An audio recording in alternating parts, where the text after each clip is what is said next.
आगे बढ़ने से पहले जहां पे हम आपको बताएं कि क्या होनी चाहिए एफएनओ मार्केट से जुड़ी हुई रणनीति, आइए फोकस करते हैं एक बड़ी खबर पे। हम आपके लिए एक एक्सक्लूसिव खबर लाए हैं जहां पे दीपम अब सरकारी फर्टिलाइजर्स कंपनियों के ओएफएस लॉन्च करने की तैयारी में है। इससे जुड़े कुछ नाम भी सामने आ रहे हैं। आइए चलते हैं मेरी संवाददाता मेघना मित्तल के पास, जो कि हमें बताएंगी क्या है ये खबर और कौन सी कंपनीज इसको लेकर फोकस में है। मेघना, बताइए।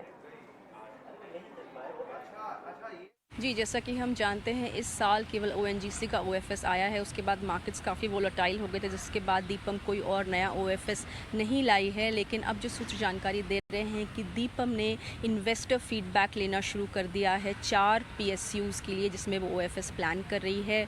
2 फर्टिलाइज़र के पीएसयूज़ हैं, आरसीएफ और एनएफएल, और 2 डिफेंस के पीएसयूज़ हैं, मज़गांव डॉक लिमिटेड और हिंदुस्तान एरोनॉटिक्स लिमिटेड। इन चारों पीएसयूज़ में इन्वेस्टर फीडबैक लेना शुरू हो गया है, जो कि एक हफ्ते में आ जाना चाहिए, ये सूत्र जानकारी दे रहे हैं। और दीपम उसके बाद मार्केट्स को एनालाइज करते हुए जल्द ही ये डिसीजन लेगी कि किस में ओएफएस सबसे पहले आना चाहिए। और जो सूत्र बता रहे हैं कि अगर फीडबैक पॉजिटिव रहता है इन्वेस्टर्स से तो ओएफएस 15 दिन के अंदर ही आ सकता है। तो ये एक बड़ा इम्पॉर्टेंट ओएफएस होगा दीपम के लिए, क्योंकि हम जानते हैं ₹65,000 करोड़ का टारगेट है इस साल दीपम के लिए, काफ़ी बड़ा टारगेट है। और इस साल ज़्यादा बड़े ट्रांजैक्शन नहीं कर पाई है दीपम, तो ये थोड़े ओएफएस भी थोड़ा हेल्प करेंगे दीपम को अपना टारगेट पूरा करने के लिए। तो ये देखना रहेगा अगले हफ्ते तक, जब इन्वेस्टर फीडबैक आ जाते हैं मार्केट्स एनालाइज करने के बाद, दीपम कितनी जल्दी इन चारों पीएसयूज़ में ओएफएस प्लान करती है, जो कि बहुत ही जल्द हो सकता है, जो सूत्र बता रहे हैं। धन्यवाद मेघना, ये एक्सक्लूसिव खबर हमारे दर्शकों के लाने के लिए। तो इसको लेकर कई सारी कंपनीज जो हैं फोकस में है और दीपम इसको लेकर तैयारी कर रहा है, पर इससे जुड़ी अन्य खबरें और डिटेल्स हम आपके लिए ज़रूर लेकर आएंगे आने वाले समय में। पर चलिए अब एफएनओ मार्केट पे फोकस कर लेते हैं। अगर निफ्टी और बैंक निफ्टी की बात करें तो वहाँ पे एक शॉर्ट बिल्डअप होते हुए हम देख रहे हैं। दोनों में ही मार्केट की गिरावट के साथ ओआई जो है काफ़ी बढ़ा हुआ है, इंडिया विक्स भी ऊपर है। बट ऐसे में क्या होनी चाहिए आपकी रणनीति इंडेक्स को लेकर और कौन से स्टॉक्स आपके फोकस में होने चाहिए, ये बताने के लिए आज हमारे साथ शिवांगी शारदा जुड़ चुकी हैं। शिवांगी, वेरी गुड आफ्टरनून और आपका स्वागत है ईटी नाउ स्वदेश पे। सबसे पहले अगर आपसे बैंक निफ्टी और निफ्टी पे आने वाले 2.5 से 3 घंटे में किस तरीके की रणनीति होनी चाहिए, उस पे अगर समझने की कोशिश करें तो हम देख रहे हैं दोनों में ही एक ओआई बढ़ते हुए हमें दिखा है। ऑब्वियसली प्राइस एक्शन नीचे है। क्या रणनीति होनी चाहिए? यहाँ से मार्केट्स जो है रिकवर करने की भी कोशिश कर रहे हैं। आगे आप क्या रणनीति सुझाएंगे? क्या यहाँ पे कुछ शॉर्ट्स बनाएं या फिर जो उन्होंने शॉर्ट्स बनाए हुए हैं उसको ही थोड़ा सा और होल्ड करने की कोशिश करें? जी, नमस्कार सृष्टि, धन्यवाद। तो हम देख रहे हैं कि पिछले 2.5 घंटों से निफ्टी जो है एक काफ़ी नैरो रेंज में कामकाज कर रहा है। अगर हम 15 मिनट्स का टाइम फ्रेम देखें तो काफ़ी एक 30 पॉइंट का मूवमेंट आ रहा है हर कैंडल में ऑन एन एवरेज। और जो एक गैप डाउन ओपनिंग हुआ because of the bearish sentiments जो भी ग्लोबल न्यूज़ की वजह से थे, पर उसके बावजूद एक सपोर्ट लेते हुए दिखा निफ्टी और वहाँ से ही हमें थोड़ी बहुत तेज़ी देखने को मिली है। हालाँकि जो सेंटिमेंट है वो मिक्स्ड है, क्योंकि इंडिया विक्स जो है वो काफ़ी हाई हो रखा है। सुबह के दौर पे भी हमने देखा कि काफ़ी एक शूट अप स्पाइक आया था। तो वोलैटिलिटी हाई होने के कारण जो है वो थोड़ा बहुत पैनिक ज़रूर रहेगा मार्केट में। और जब तक ये कूल डाउन नहीं करता है तब तक एक क्लियर डायरेक्शनल मूव नहीं मिलेगा हमें। और 17,300 जो है वो एक बहुत ही एक इम्पोर्टेंट लेवल एक्ट कर रहा है, जहाँ पे इंडेक्स होल्ड कर रहा है। ये लेवल को इंडेक्स नहीं तोड़ रहा है, तो ये एक इम्पोर्टेंट लेवल है। इसके ऊपर होल्ड करते ही हम थोड़ी और तेजी देखने को मिलेंगे, पर अगर ये ब्रीच होता है तो थोड़ी बहुत वीकनेस यहाँ पे देखने को मिलेगी।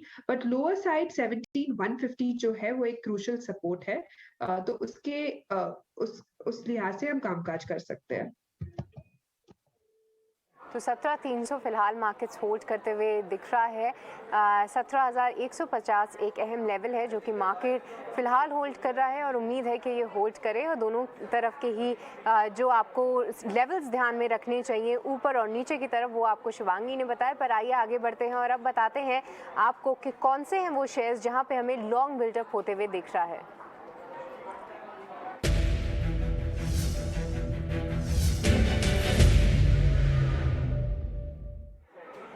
देखिए मार्केट में तो लाल निशान हमें ज़रूर दिख रहा है, बट कुछ चुनिंदा स्टॉक्स हैं जो कि डेरिवेटिव्स मार्केट में उछलते हुए नजर आ रहे हैं, जहां पे प्राइस एक्शन भी पॉजिटिव है और स्टॉक की चाल में भी ज़बरदस्त रनअप देख रहे हैं। सबसे पहले आप देखेंगे एस्कॉट्स का शेयर, यहाँ पे कई समय से पिछले 5 दिन में 10% का मूव काउंटर ज़रूर दिखा चुका है और इसके अलावा भी आज अगर हम देखें तो पॉजिटिव ओआई है और साथ में स्टॉक में करीब 4% की मजबूती है। शिवांगी, सबसे पहले आपसे ही समझना चाहेंगे कितना भरोसा किया जाए इस तेजी में, क्योंकि देखिए अन्य ऑटो पैक भी काफ़ी कमजोरी में है, पर एस्कॉट्स में निचले स्तरों से ज़बरदस्त रनअप देखने को मिल रहा है। कितना भरोसा करें इस अप मूव में और क्या कुछ यहाँ पे ट्रेड के मौके ढूंढने चाहिए? जी बिल्कुल, एस्कॉर्ट्स में अगर हम देखें तो लगातार हायर हाइज बनाते जा रहा है ये स्टॉक, अगर डेली फ्रेम में देखें, और 4 दिनों से जो है वो ओआई बिल्डअप देखने को मिल रहा है लॉन्ग साइड पे। तो ये स्टॉक काफी एक स्ट्रॉन्ग रेजिलिएंट खड़ा है डिस्पाइट वॉलेटाइल मार्केट के डिस्पाइट। तो एक कंसर्न ये है मेरी यहाँ पे, जो है 1930 के आसपास इसका एक रेजिस्टेंस था, जो हमने देखा कि पिछले 2 बार से ये रेजिस्टेंस जोन में काफी एक्ट कर रहा है ये स्टॉक। तो अगर ये लेवल्स निकलता है तो हम यहाँ पे फ्रेश तेजी देखने को मिल जाएगी, और एस थोड़ी बहुत करेक्शन, थोड़ी बहुत स्लाइट डिक्लाइन देखने को मिलेगी जो यूटिलाइज की जा सकती है बाइंग के लिए। तो 1930 एक इम्पॉर्टेंट लेवल है, उसके ऊपर होल्ड करते हम बाय करें, और नीचे के लेवल्स पे 1850 एक इम्पॉर्टेंट लेवल है, इसके नीचे अगर जाए तो हमें ये अवॉइड करना चाहिए। ठीक है, तो यहाँ पे कुछ लेवल्स हैं जो कि ध्यान में रखने पड़ेंगे एस्कॉट्स के लिए। दोनों ही तरफ के ट्रेड्स दिख सकते हैं, बट सतर्क रहे, यहाँ पे अगर नीचे जाए तो एक लेवल जो है ज़रूर ध्यान में रखना है। पर शिवांगी, एक दूसरा काउंटर है BHEL, ये इसमें भी काफ़ी एक इंटरेस्टिंग मूव आया है। आप देखिए पिछले 1 महीने में करीब 10% का उछाल इसने ज़रूर दिखाया, पर पिछले 5 दिनों में 12% की तेज़ी ये दिखा चुका है, और कहीं ना कहीं जो है कि एक 5960 का एक हर्डल हुआ करता था ये काउंटर, ये लेवल पे, उसको भी डिसाइसिवली क्रॉस करने की कोशिश कर रहा है। क्या यहाँ पे कुछ पॉजिटिव बेट्स लगा सकते हैं एक स्ट्रिक्ट स्टॉप लॉस के साथ? जी बिल्कुल, BHEL में अगर हम देखें तो काफी अच्छा रैली देखने को मिला है। हम देख सकते हैं कि जून से जो रैली शुरू हुआ था वो अभी तक जो है वो लगातार अभी कायम है, और इसमें इस स्टॉक में काफी एक 3 दिनों में ही एक अच्छी बढ़त देखने को मिली है। ओआई जो है वो अपने हाईएस्ट है मंथ के।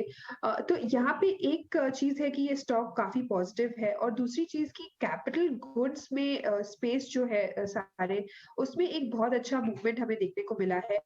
तो उस हिसाब से भी ये जो हम देख रहे हैं कि सारे ही कैपिटल गुड्स स्पेस के जो स्टॉक्स हैं वो काफी अच्छे हैं, ये एक आउट परफॉर्मर है। तो काफी स्ट्रॉन्ग है सेटअप, और जो सेक्टर वाइज भी सपोर्ट मिल रहा है स्टॉक को। तो 60 तक के लेवल्स इस स्टॉक में बन सकते हैं, और स्टॉप लॉस हम मेंटेन करेंगे 55 का।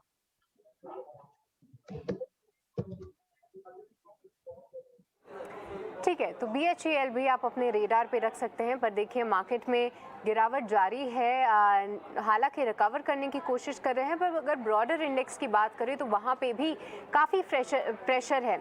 आइए अब आपको बताते हैं कि कौन से ऐसे काउंटर्स हैं जहाँ पे फ्रेश शॉट्स बनते हुए हमें नज़र आ रहे हैं।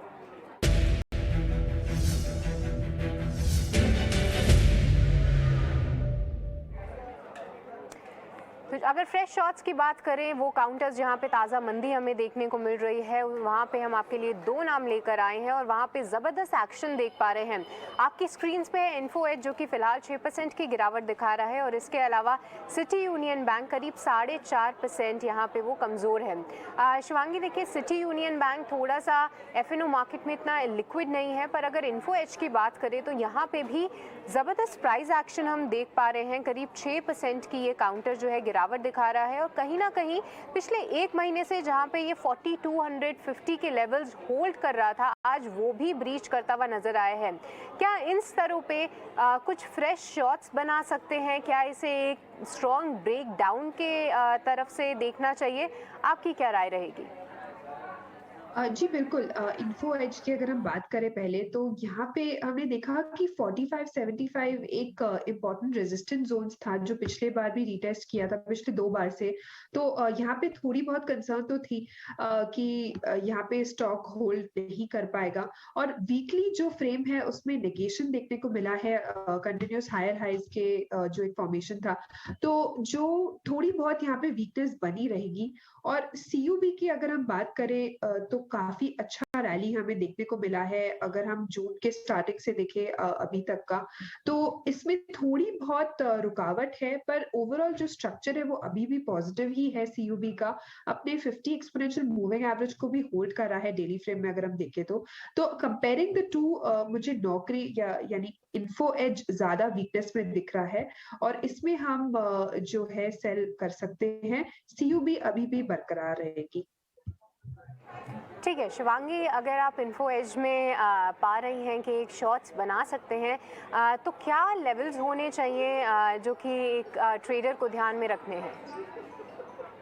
जी इसमें जो है मुझे लग रहा है 4090 तक के लेवल्स देखने को मिल जाएंगे इसमें। तो यहाँ पे एक सेल कॉल यहाँ पे बन सकता है और स्टॉप लॉस हम मेंटेन करेंगे अराउंड 4200 तक का।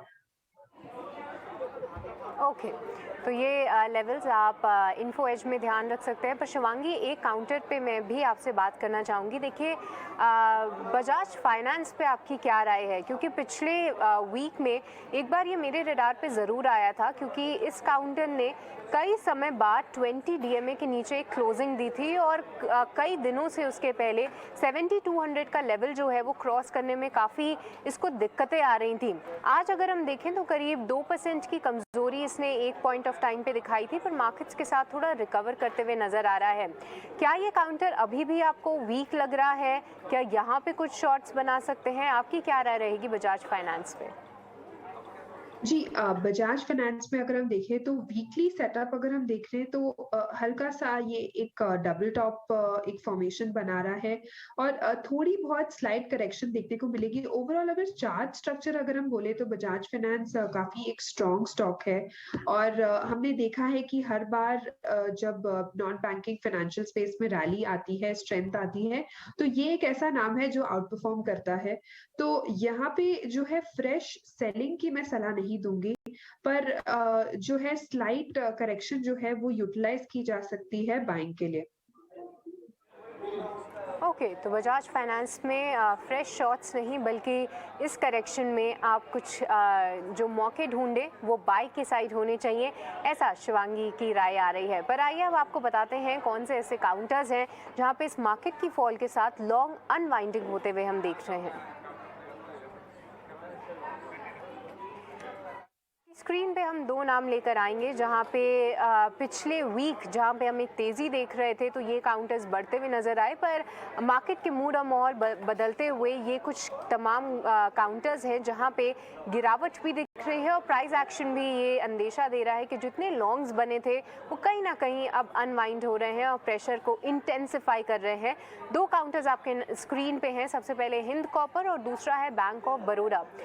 ये दो काउंटर्स पे शिवांगी आपकी क्या राय रहेगी? और ख़ास तौर से अगर हम बैंक ऑफ बड़ौदा की बात करें तो पिछले वीक जितने भी पीएसयू काउंटर्स थे, जैसे कि कैन बैंक ले लीजिए या बैंक ऑफ बड़ौदा ले लीजिए, काफ़ी अच्छा परफॉर्म किए और if I am not mistaken bank of Baroda अपने 52 वीक हाई पे भी था। वहाँ से ये गिरावट कितनी गहराती हुई दिख सकती है और क्या कुछ यहाँ पे ट्रेड की अपॉर्चुनिटीज़ ढूंढनी चाहिए? जी बिल्कुल, अगर हम दोनों चार्ट स्ट्रक्चर को अगर हम कंपेयर करें तो बिल्कुल जो है हिंद कॉपर में जो हमने थोड़ी बहुत जो है आज स्लाइड करेक्शन देखने को मिल रहा है, बट वो भी इसलिए क्योंकि गैप डाउन ओपनिंग है, बेरिश सेंटिमेंट था मार्केट का, पर इतनी ज़्यादा इस दोनों स्टॉक्स में जो है गिरावट नहीं है। बैंक ऑफ बड़ौदा भी काफ़ी अच्छे से अपने एक्सपोनेंशियल मूविंग एवरेज को होल्ड कर रहा है डेली फ्रेम में अगर हम देखें तो। तो दोनों ही चार्ट स्ट्रक्चर जो है वो स्ट्रॉन्ग है, काफ़ी रेज़िलिएंट है क्योंकि हम देख रहे हैं कि वीकली चार्ट स्ट्रक्चर भी काफ़ी पॉजिटिव है दोनों का। तो इसमें जो है कोई भी डिक्लाइन जो है वो खरीदारी के लिए यूटिलाइज़ की जा सकती है और फ्रेश सेलिंग ना करें में, क्योंकि काफी स्ट्रॉन्ग सपोर्ट बना हुआ है दोनों स्टॉक्स में, तो उस हिसाब से हम कामकाज कर सकते हैं। ठीक है, तो ये दोनों ही काउंटर्स पे आपके लिए राय, पर आइए अब आपको बताते हैं कौन से हैं वो काउंटर्स जहां पे मंदी बढ़ती हुई हमें दिख सकती है।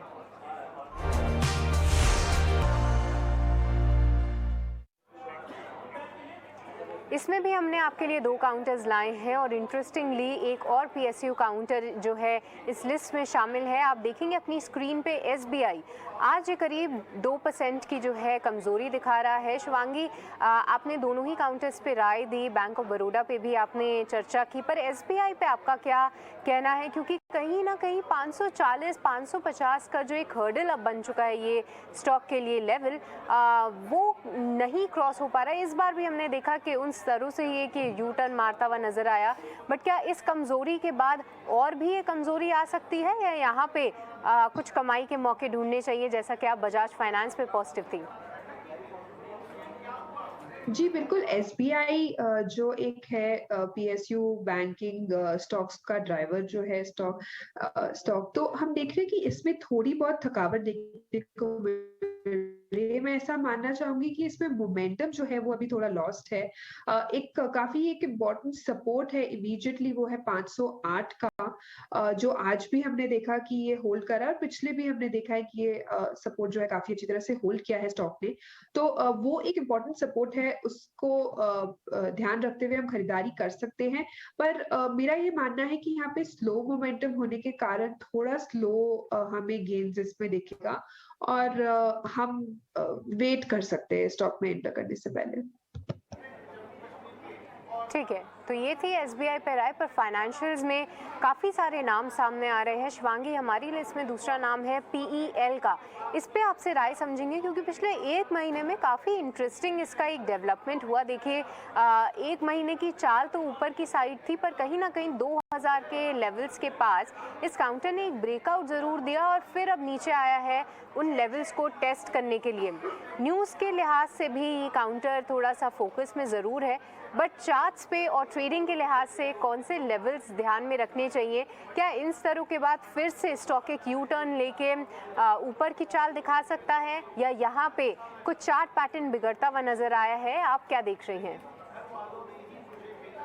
जी बिल्कुल, अगर पूरे सेक्टर पैक की अगर हम बात करें तो सेक्टर थोड़ा बहुत अभी डिक्लाइंस में है, और ओवरऑल स्ट्रक्चर जो है वो थोड़ा सा नेगेटिव हो रखा है।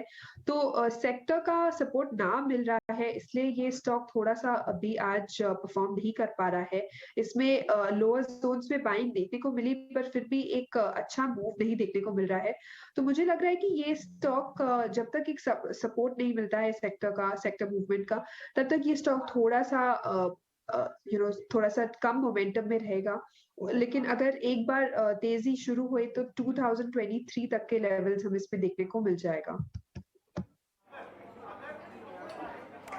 शिवांगी, एक बार स्टॉप लॉस का लेवल और इस पीईएल का टारगेट लेवल एक बार आप फिर से बता पाएंगे? जी बिल्कुल, पीईएल के स्टॉक की अगर हम बात करें तो फिर मेरा एक शॉर्ट कन्विक्शन नहीं बैठ रहा है इधर, तो हम एक बार इसको अवॉइड कर सकते हैं। और अगर कोई ले रहा है तो यहाँ पे 1888 का एक इम्पोर्टेंट सपोर्ट है, और ऊपर रेजिस्टेंस जो है वो 2025 तक का देखने को मिल रहा है। तो ये लेवल्स को ध्यान रखते हुए आगे कामकाज कर सकते हैं, पर इससे अभी के मार्केट में मेरा मानना है कि बेटर स्टॉक्स है जिसमें हम निवेश कर सकते हैं। ठीक है, तो कुछ पीईएल में इतना कन्विक्शन नहीं है, पर फिर भी अगर आपको ट्रेड करना है तो लेवल्स जो हैं मुझे शिवांगी ने सुझाए हैं। पर आपसे भी जानेंगे शिवांगी के कौन से स्टॉक्स आपके रेडार पे हैं, पर उससे पहले एक बार अपने दर्शकों को वो स्टॉक्स बता दें जहां पे हम आने वाले समय में तेज़ी होते हुए देख सकते हैं।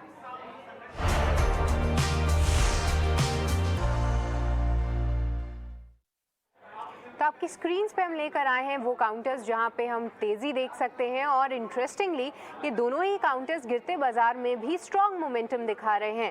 सबसे पहले है कोलगेट, आज के सत्र में करीब 4% से ज़्यादा की गेंस दिखा रहा है ये काउंटर। और दूसरा काउंटर है BEL। डिफेंस स्टॉक्स जो हैं काफ़ी मोमेंटम में है। BEL पिछले हफ्ते में भी एक अच्छा गेनर साबित हुआ था, यहाँ पे भी करीब आज 1.5% की मजबूती है। शिवांगी, ये दोनों ही काउंटर्स आपको कैसे लग रहे हैं और क्या कुछ लेवल्स इनमें ध्यान में रखने चाहिए?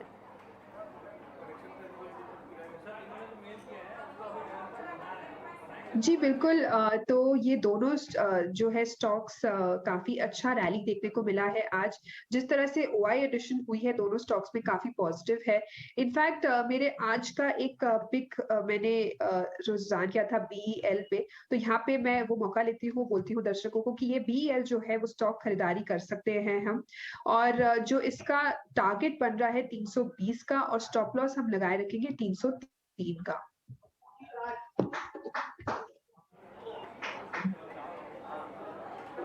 ठीक है। पर शिवांगी, आगे बढ़ने से पहले और आपकी पिक्स जानने से पहले एक बार अपने नोटिंग के लिए हम BHL पे आपका टारगेट समझना चाहेंगे। देखिए ये काउंटर पे हमने एक बढ़िया प्राइस एक्शन की बात की थी, बट BHEL पे आपने जो टारगेट्स दिए थे एक बार फिर से सुझा पाएंगे आप, क्योंकि यहाँ पे 60 का जो टारगेट है वो ऑलरेडी अचीव हो चुका है। जो हम देख रहे हैं कि काफ़ी एक अच्छा रैली देखने को मिल रहा है और स्टॉक काफ़ी रेज़िलिएंट भी है।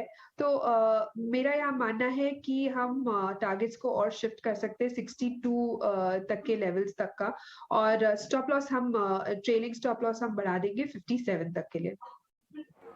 ओके, तो 57 का ट्रेलिंग स्टॉप लॉस और 62 के टारगेट्स जो हैं BHL पे आप ध्यान ज़रूर रखिए। पर शिवांगी, अब आपसे जानना चाहेंगे कौन से F&O स्पेस से वो काउंटर्स आपके रेडार पे हैं जो आप हमारे दर्शकों को सुझाना चाहेंगी? जी बिल्कुल, तो मेरा पहला यहाँ पिक रहेगा FMCG स्पेस में से। इनफैक्ट ये काफ़ी एक अच्छा स्टॉक है, नेवर फेल्स टू सरप्राइज। तो ये है टाइटन, जिसका टारगेट यहाँ बन रहा है 2630 का और स्टॉप लॉस हम मेंटेन करेंगे 2475 का। दूसरा मैंने BEL पे जिक्र किया था और ये काफ़ी अच्छा पॉजिटिव स्टॉक लग रहा है। तीसरा स्टॉक मेरे रडार पे है HAL। तो हमने देखा है कि यहाँ पे भी आज काफ़ी अच्छा OI एडिशन देखने को मिला है लॉन्ग साइड पे। और जिस तरह से स्टॉक रेजिलिएंट है और हम देख रहे हैं कि कैपिटल गुड्स स्पेस में से जो है काफ़ी अच्छा सेक्टर मूवमेंट हो रहा है, सेक्टर आउट परफॉर्म कर रहा है। ये स्टॉक भी ऐसा एक स्टॉक है जो काफ़ी आउट परफॉर्मेंस दिखा रहा है। तो यहाँ पे एक 2400 तक का टारगेट यहाँ पे बन रहा है और 2250 का स्टॉप लॉस बनाते हुए हम इसमें खरीदारी कर सकते हैं। ठीक है, तो दो काउंटर्स डिफेंस स्पेस से जहां पे HAL और BEL जो है शिवांगी के रेडार पे हैं, और साथ ही कंज्यूमर स्पेस से टाइटन इनको पसंद आ रहा है। और ये सारे ही टारगेट्स और स्टॉप लॉस आपको ET ना स्वदेश के ट्विटर हैंडल पे भी मिल जाएंगे, तो आप वहां पे भी इसकी और जानकारी ले सकते हैं। पर चलिए F&O जंक्शन